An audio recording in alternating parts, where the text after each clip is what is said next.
What's up, my good peoples? Welcome to the Be Transformed podcast, where we're talking about ideas that stimulate wholesome thinking into identity, purpose, vision, and action. I am James Anderson. With me is Logan Eaton, and my good peoples, please welcome, get your hands ready to welcome Carolyn Anderson, my wife. Oh, hello, people. Yeah, welcome to be here. Oh, I am welcome to be here. Yes. Me too. Kids are in bed, and I get to be a part of this tonight. Positive trade-off. Yeah, absolutely. A lot of good information. Look at all this stuff. Look at all that stuff. Official. Yeah. So tonight we're talking about, well, we're taking a different look at what Paul was talking about boasting in his weakness. Yeah, I was recently just thinking about this concept, so essentially in 2 Corinthians something, Paul talks about how he gets this thorn in his flesh, this messenger of Satan to torment him, to keep him from being proud, because he had these like crazy revelations. And so he says 3 times he asked God to take it away. And each time God said, my strength is sufficient because, what he said, my grace is sufficient because my strength is made perfect in weakness. And, I was thinking about this, and it just got me interested in the context around all of this. So I looked it up, and here's the kind of skinny. So I think that happens in like chapter 12. But so in 2 Corinthians chapters 10 through 13, you have Paul defending his apostleship. So there was these false apostles that came into the company of the Corinthians, and they started saying all kinds of weird crap, talking about, here's Paul's account ish in 2 Corinthians 11. He kind of talks a little bit about what these people are doing. He says, because there becomes this whole battle about boasting, because these guys are saying all these high and lofty things about who they are, why they came from God, and why these people should listen to them, give them all their stuff, give them all their money, right? These guys are just totally taking advantage of them and having this influence over them. But Paul's like, dude, these guys are freaking stealing from you. And so he gets into this thing where he talks about, which I think most people are familiar with. He gets into that whole concept of like, these people say they're Hebrews, well, so am I. They say they're Israelites, well, so am I, right? And so this all happens because these people were trying to take over the authority of these Corinthians. And so the whole thing's really interesting, and to get the whole context, it's chapter 10 through 13 in 2 Corinthians. But one of the things Paul says, he's like, and since others boast about their human achievements, I will too. After all, you think you're wise, but you enjoy putting up with fools. You put up with it when someone enslaves you, takes everything you have, takes advantage of you, takes control of everything, and slaps you in the face. I'm ashamed to say that we have been too weak to do that. Right? And then he goes on, and he says, just talking about their boasting, he's like, oh, and don't worry, we wouldn't dare to say that we are as wonderful as these other men who tell you how important they are, but they are only comparing themselves with each other, using themselves as the standard of measurement. How ignorant. Right? And it's just this, Paul's just kind of breaking down. It's like, these guys are not from God. It's like they're talking about a gospel that's different than the one we preach. They're talking about a Jesus that's different than we preach. They're talking about a spirit that's different than what we preach. It's like, man, you guys need to, like, you kind of need to wake up. Like, we are who we say we are. Like, don't forget what we did. And so, yeah, it's interesting just because all of this context kind of flows out into that main idea of I boast in my weakness. So there's these apostles boasting about their quote unquote achievements and strength.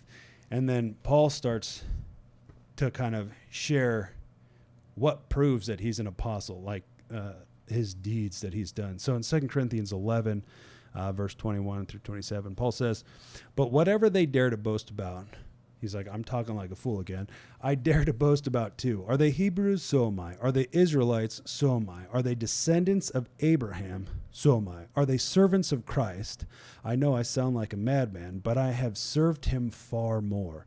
I have worked harder, been put in prison more often, been whipped times without number, and faced death again and again. 5 different times the Jewish leaders gave me 39 lashes. 3 times I was beaten with rods.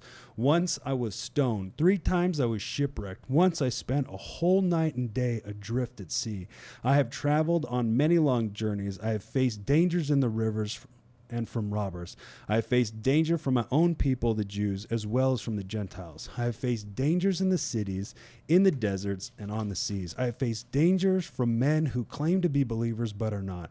I have worked hard and long, enduring many sleepless nights. I have been hungry and thirsty, and have often gone without food. I have shivered in the cold without enough comfort to keep warm. Then besides all this, I have the daily burden of my concern for all the churches.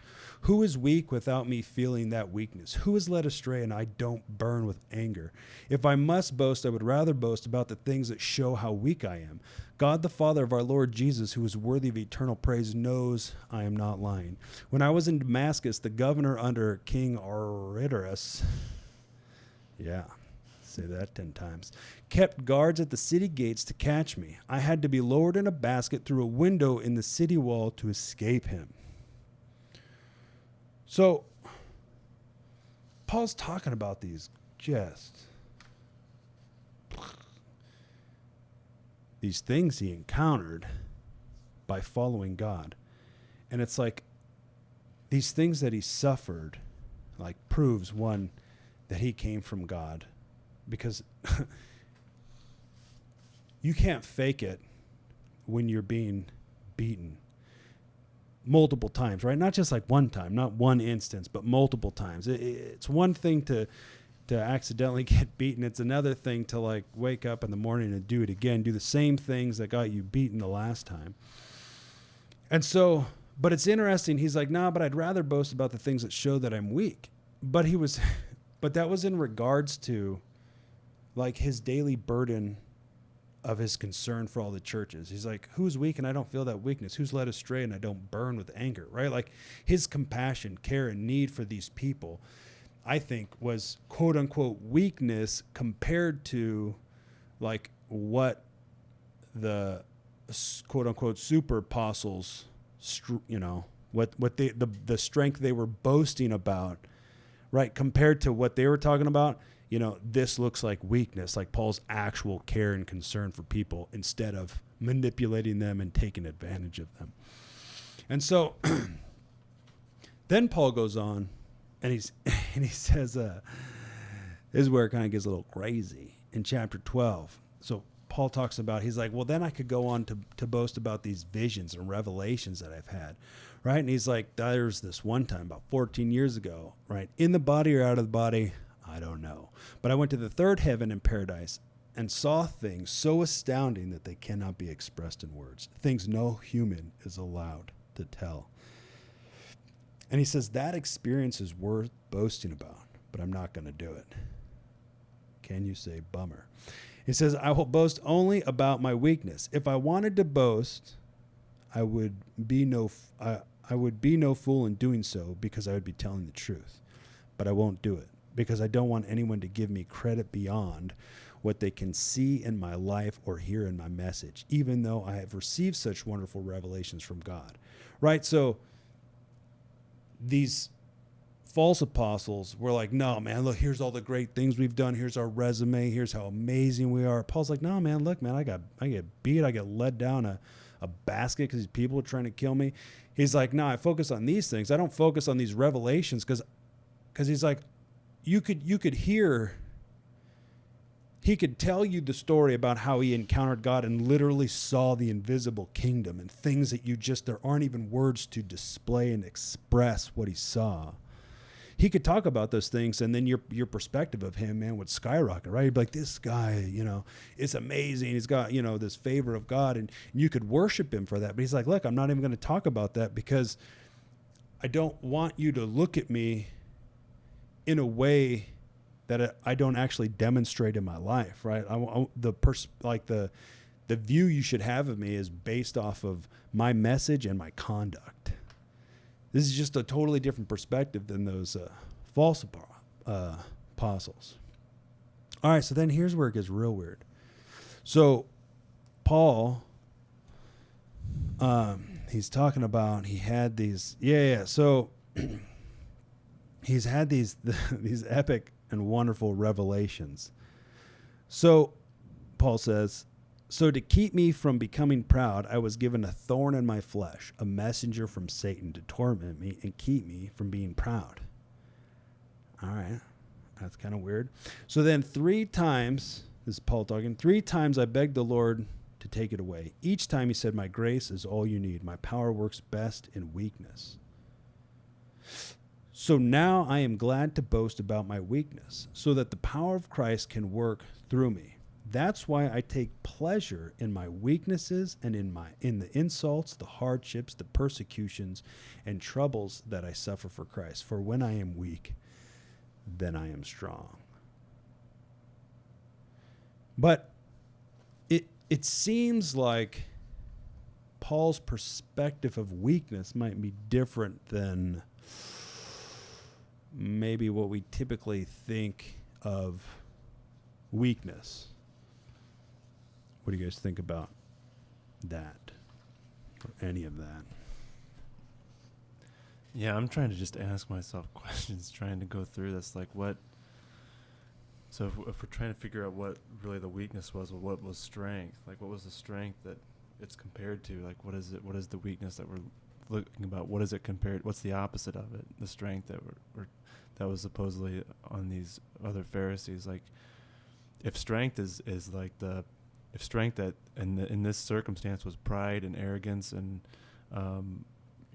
lying and trying to trick people, then I would want to boast in weaknesses too. I would want to boast in the delivering the truth in the purest form possible, and not telling them about the visions that I had just for the sake of not wanting somebody to look to get the truth in an unpure form. So if strength is this pride, arrogance, and trickery, then I think Paul's right on when he's saying, like, yeah, I'm going to boast in my weaknesses. I'm going to give the truth in the purest form, and I'm going to boast about the opposite of whatever these false Pharisees were boasting about, which was like the pride and the arrogance, the trickery, the lying to get to exploit people and gain from them. So if that's the strength, then the weakness is definitely not what we think about weakness today. The weakness that Paul's talking about is definitely not what we think about being weak, or the weaknesses that we think about today. Because weaknesses today is like, I think it's like a bunch of, it's probably more like the first thing you think about is the physical or the mental weaknesses, the victim mindset. And I don't think that's what Paul's talking about here. If the strengths that he was comparing to was pride, arrogance, trickery, exploitation, and all that. So that's just what I guess was thinking about going through that. It's like we're not even talking about weaknesses. Just seems like to me has a different connotation in these verses than what we would think about weakness today. But yeah.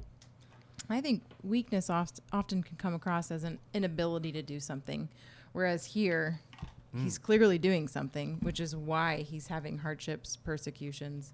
And so his weakness is showing that he's actually going through this stuff, where the super apostles were just boasting about what they were doing, but they weren't going through any hardships. So when he's saying, I take pleasure in my weaknesses, it's because Christ is shown, the power of Christ is shown through through those weaknesses, but those weaknesses are the hardships and the troubles. And in order to, someone who's weak The couldn't actions go he's through taking? something. Yeah, those actions. You can't be weak and go through something like that over and over and over. He's clearly strong, but Christ is shown as strong through that because of what he's going through. So it's definitely not an inability. He's definitely saying it's not this inability that he has, because it's obviously that he has the ability because he's doing these things. Yeah, I think sometimes we think, like, I'm just a weak human. I don't have any ability. I don't have any skills.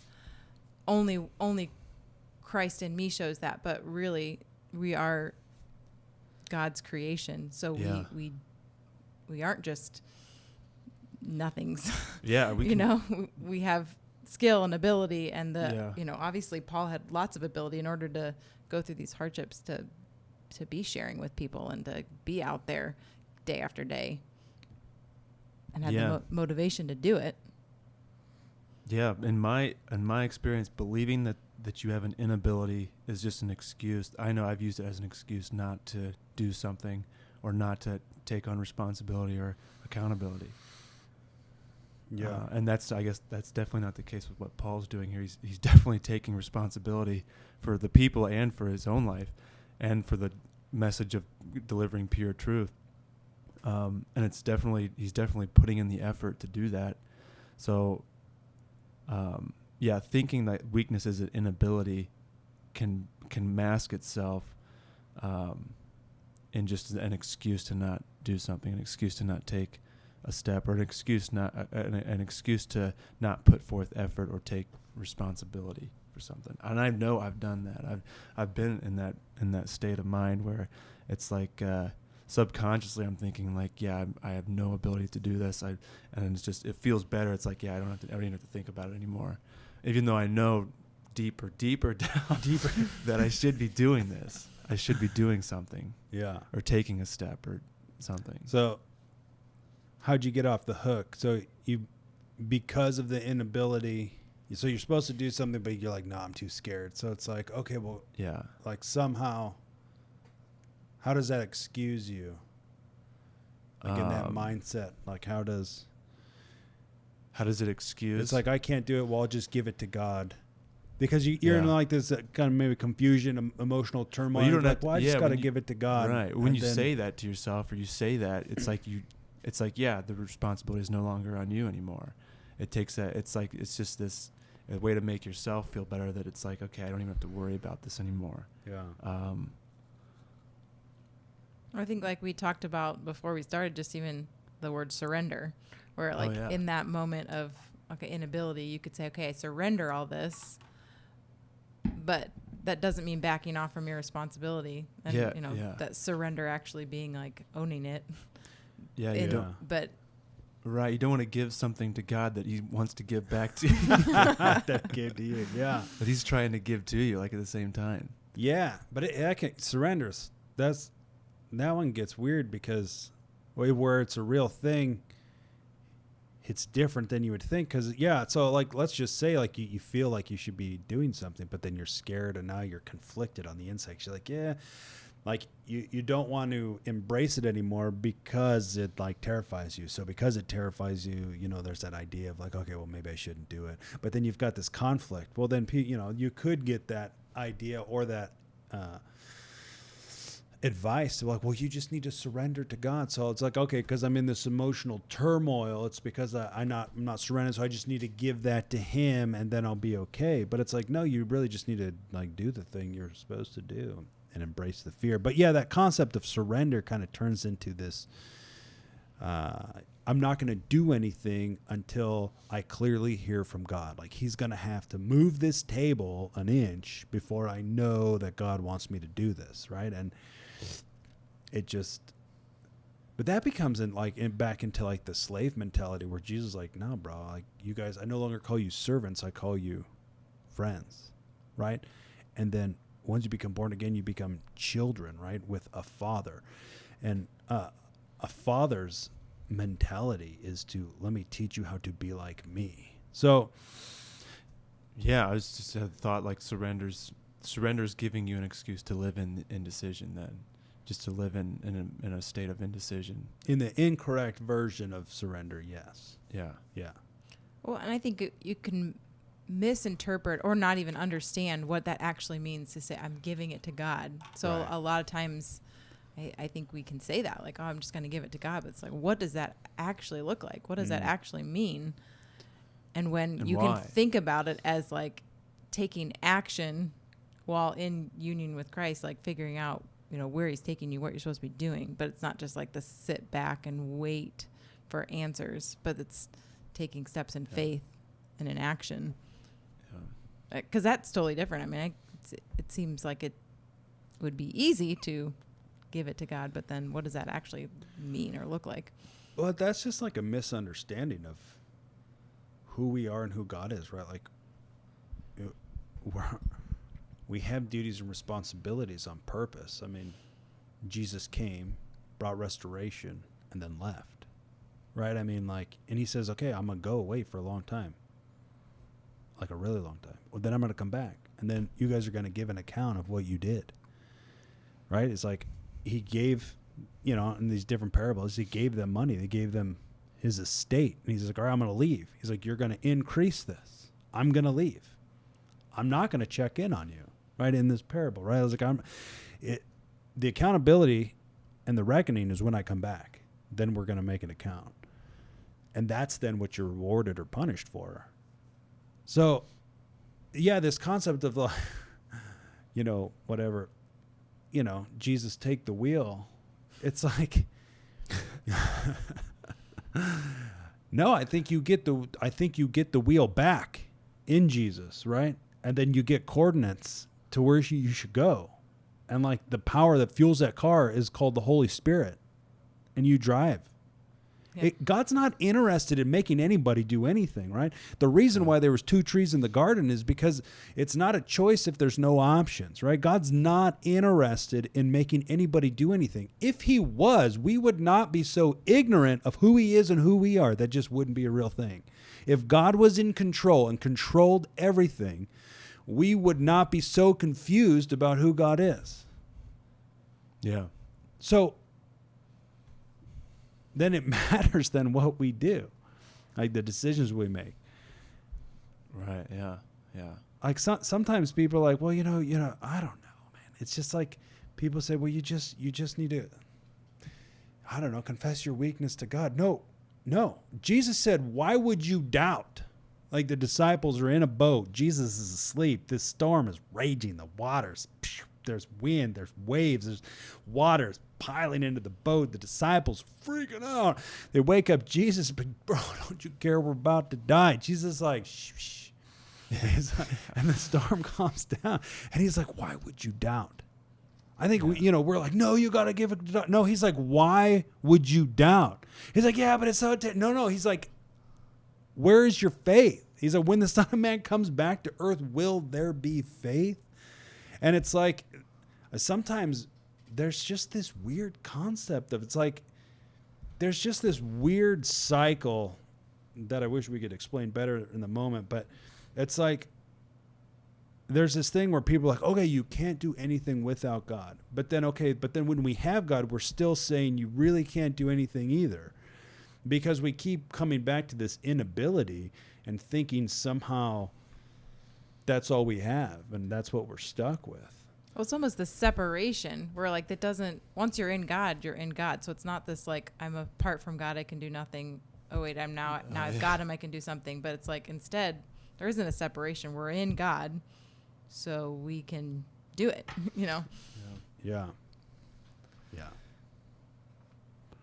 Another experience I've had is that confessing your inability brings about like an emotional state, and then that brings about this perception of connection to God, and so then you go through that, and then you might go about different things, but then you feel distant from God, and you wonder why you feel distant from God. It's because you don't have that connection, and you think, well, what brought about that connection? It was that emotional state that happened when I was confessing all my inability and all this stuff. And so you go back into that, and you just reinforce the idea that you don't have any ability, and you're too weak to do anything, or you're not good enough to do anything, and then you get that emotional feeling that brings about a connection, and then you feel close, and then you go, and it just starts that cycle. That's my experience that I've had. It's like, and then when you feel confident and you feel like you're going somewhere, it's like, why do I feel distant from God? Yeah. And but the beautiful part is like you got to bridge like that. You got to take that in that part where you're confident, you're going somewhere, you're doing something, and it's like that's when you're moving and God's working, and not in this false perception of a connection brought about by just a human emotion. Yeah. That's then where you need to. That's then where it's time to have faith, right? Because it's like, okay, now I'm taking action, but then it feels like I'm far away from God. So does that mean I'm going in the wrong direction, right? Dude, I think about that all the time, and I'm like, no, this is where you employ faith. This is where I'm gonna believe and keep going. No, but I'm not having these. I'm like, I don't know. I'm not like hearing all these things. No, this is where you have faith. You remember where you're going and you keep going. Yeah. Well, it's like those obstacles. It's like Paul certainly didn't doubt that he was going the right way, and he certainly faced plenty of obstacles to challenge. Yeah, when his boat wrecked 3 times, I think, it's like, am I going the? At some point, you're like, am I going the right way? It's just his journeys were gnarly. I mean, you didn't have you're not on a cruise ship, man. You're on a freaking sailboat, right? I mean, a wooden one. Yeah, like with oars, maybe. I don't know. Not a polyester one or a plastic there one. Ain't no slide on the top of that bad boy. Once I spent a whole night and day adrift at sea. It wasn't just different. Yeah. That's what it feels like though. Sometimes when you're moving, when you're going in a direction, it's like you feel like you're floating around, but you got to keep going towards the destination. Yeah. And trust. Yeah, that's faith. It's trusting that you're moving towards the destination. Yeah. Yeah, I was thinking about kind of just what you were talking about. I mean, one, it's like you get into that cycle and you start creating a habit of like inability. Like that becomes your identity. You start to believe it. Yeah. But there was a podcast by Chris Valentin, and he was talking about how the difference between like forgiveness and repentance. And he's like, you can kind of get addicted to forgiveness because it's like, asking for forgiveness or confessing, your inabilities or this and that. You can there can be a weight that's lifted, but then you can get that weight lifted, but then never actually repent, right? So repent means to change the way you think. So it's like we're talking about getting out of the inability and into ability, which is just a process of taking action. There was something else, Chris. I was listening to a podcast today, and he was talking about he had this encounter with Jesus. He was in the bathtub reading or praying or whatever. Jesus walks through the wall and like just starts talking to him. I'm gonna start hanging out in the bathtub, I guess. Yeah. But so Jesus tells him, he's like, hey man, you're gonna be a prophet to the nations. You're gonna impact governments and all these things. And he's like, the encounter lasted like a half hour. And then he said Jesus was walking out of the room and then all of a sudden stopped, turned around, came right up to him, looked him in the face. And I'm going to get this wrong. But he looked at him and Chris could see like the world was in his eyes. And Jesus said, history will prove whether or not you believe me. Like history, what you do will affect change, or what you don't do won't affect change. And the world, when you're gone, when you're dead, history will prove whether or not you believe me or not. And it's just like, son of a, like, wow. Believe. Yeah. Yeah. But yeah, when Jesus is talking to you right in the face, telling that history will prove whether you believed or not, it's like there's no such thing as an ability anymore. No, there's just take action. Yeah. Take action. Well, because it's like you look at Paul's resume, man. It's just like, we got to do something with their lives. He's like, look. He says, are they servants of Christ? He says, I've served him far more. Like he's like, I've worked harder been put in prison more often, been whipped times without number, faced death again and again. 5 different times the Jewish leaders gave me 39 lashes. 3 times I was beaten with rods. Once I was stoned. 3 times I was shipwrecked. Once I spent a whole night and day adrift at sea. I've traveled on many long journeys. I faced dangers from rivers and from robbers. I faced danger from my own people, the Jews, as well as from the Gentiles. I faced danger in the cities, in the deserts, and on the seas. And I faced dangers from men who claim to be believers but are not. I have worked hard and long, enduring many sleepless nights. I have been hungry and thirsty and have often gone without food. I've shivered in the cold without enough clothing to keep me warm. I mean, it just goes on and on and on. He didn't even talk about like wild beasts and all this other crap. I mean, this is like, we got to freaking do something with our lives, man. I mean, history will prove whether or not you believe me. Shit. That's legit. Yeah. My gosh. Yeah, so kind of going back to Paul just for a second. Paul, so he was talking about this thorn in his flesh, right, so that he wouldn't become proud. This is just interesting, right? Because this all has to do with like when he says, I'm going to boast in my weakness, because in my weakness his strength is made perfect. So this is in relations to like this thorn in his flesh. But here's what's interesting. Let's just clarify this real quick. Paul was given a thorn in his flesh. Paul was. Like, not me, not you, hopefully not you that's listening, right? Like, you weren't given a thorn in your flesh. Paul was. Yeah. And it says, but this thorn was given to him not because of what he didn't know, right? So, I mean, when you think about this weakness, you're like, are we talking about our inabilities? I don't think so. Because look, he's not talking about, he didn't get this thorn because of what he didn't have or what he didn't experience or what he didn't understand. It was given to him because of what he knew, because of what he had seen, because of what he had experienced. He was given the thorn because of his overflowing abundance of encounters, not the lack thereof, which is super interesting.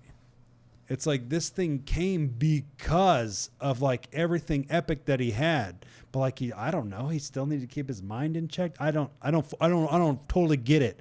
But what I see in the context of this, it's something different than just our inabilities. It's like it's more like obedience unto death. 2 Corinthians starts out in chapter 1, if I can find it real quick.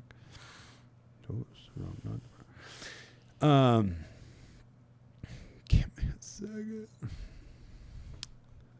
Oh, yeah. Yeah. So in 2 Corinthians 1, verse 8 and some, it says, we think you ought to know, dear brothers and sisters, about the trouble we went through in the province of Asia. We were crushed and overwhelmed beyond our ability to endure. And we thought we would never live through it. In fact, we expected to die. But as the result, we stopped relying on ourselves and learned to rely only on God, who raises the dead. And he did rescue us from mortal danger and will rescue us again. Right? Like, this weakness, I don't know, like, so in this, right? Like, they literally thought they were going to die, like, because people are actually trying to kill them. So they were like, man, they just, I don't know, when you're like, death is imminent, that's kind of rough, right? Like, it was like beyond what they could bear. But it caused them to stop relying on them and learn to rely on God, who raises the dead.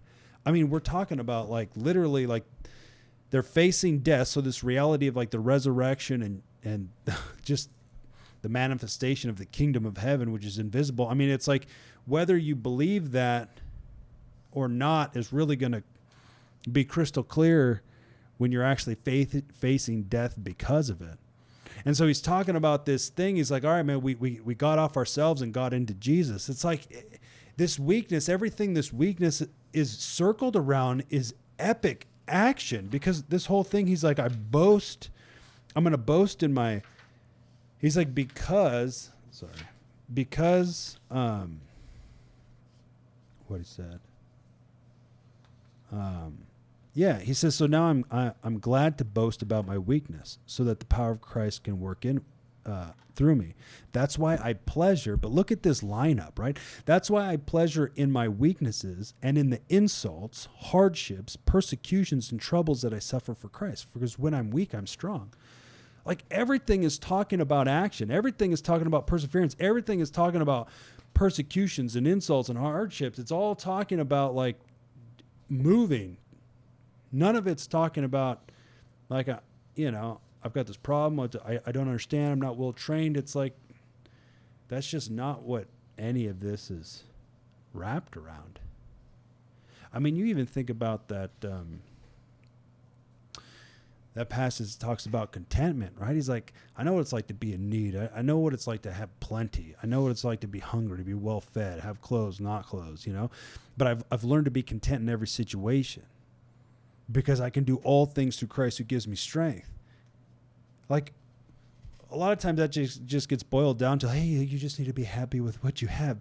No, Paul's like, I don't freaking care what I have or don't have. I'm going to freaking dominate.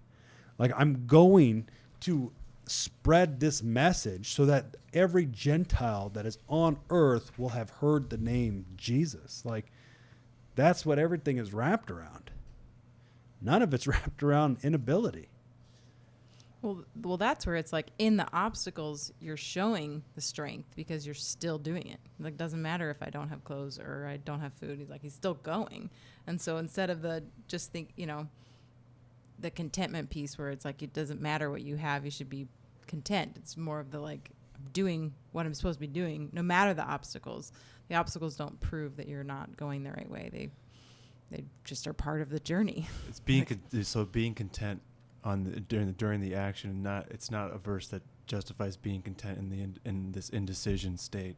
It's like being content in the action where you're facing obstacles and all those situations, because all those situations he's talking about came from him taking actions. And so it's not a verse that justifies being content just in sitting in indecision and justifying indecision as or using that verse as an excuse for indecision and just the inability to make a decision. I guess that's what I thought, and what Carolyn said was like, it's being content on the moving parts. When you're moving and all these things are coming at you and you're in different situations, it's not being content in doing nothing. That's kind of what I thought. Yeah, because I've used that verse as an excuse to just be content in not making a decision. Oh, I got just be happy nothing. With life. Do nothing. Be happy existing. Yeah.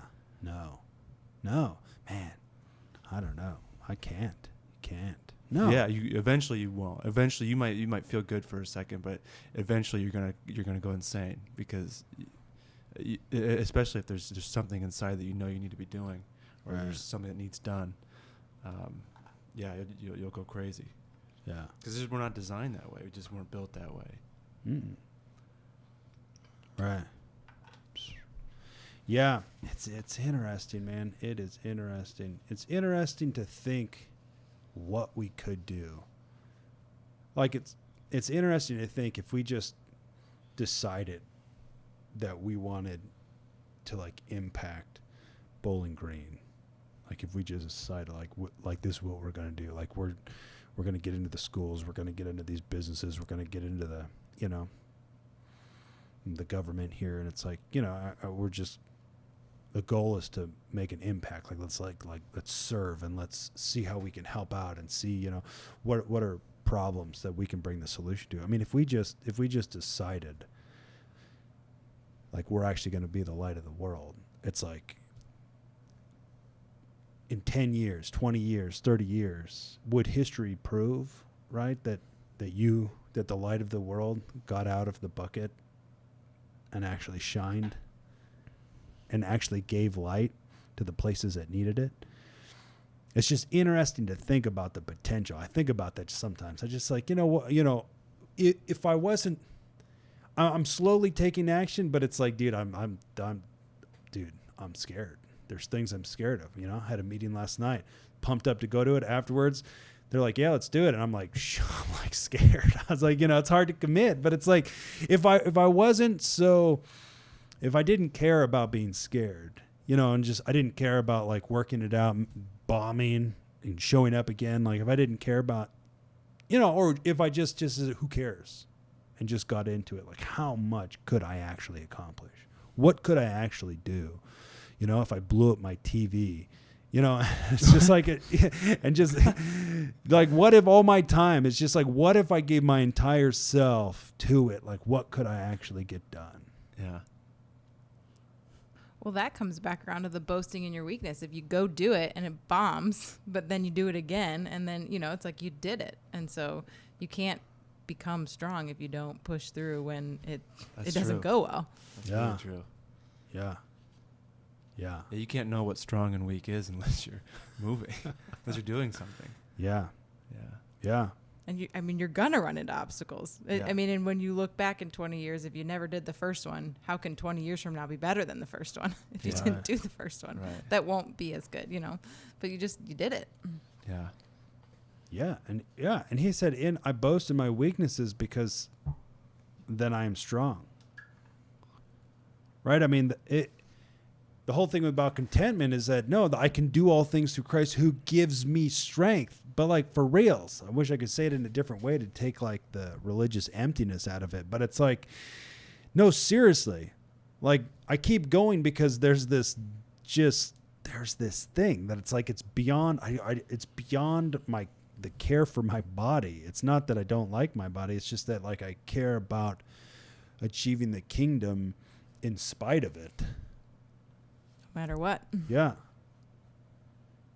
Which, I mean, that's intense, man. You got to think about Paul's body. I mean, you saw him with his shirt off. Dude would have been, it would have just been scar tissue from all these beatings. Yeah. He was obsessed. He was obsessed about what he had to get done. Yeah. And who is it? It's Peter, right? He's like, he's saying, I think this first part was from him. He's talking about, he's like, you haven't yet suffered to the point of shedding blood, and like your resistance against sin in the world. He says, but people who suffer like physically for Jesus, they're done with sin. It's just like it's over. It's like you don't live your life anymore for worldly pleasures, but only to serve Christ.